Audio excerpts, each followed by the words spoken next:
Sa Lunes na February 12, ang simula ng voter registration para sa 2025 midterm election sa bansa.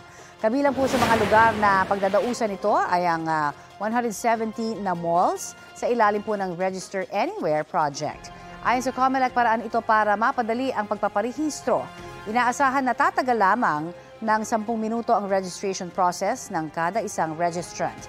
Panawagan ni COMELEC Chairman George Garcia, magparehistro na at huwag nang antayin ang deadline sa September 30, 2024. Nagbabala rin si Garcia laban sa mga rehistrado ng bohotante na plano magparehistro ng bago. Isa raw yung election offense at may parusang kulong na hanggang 3 taon. Kapuso, para sa mga maiinit na balita, mag-subscribe sa GMA Integrated News sa YouTube. Sa mga kapuso naman abroad, subaybayan nyo kami sa GMA Pinoy TV at sa www.gmanews.tv.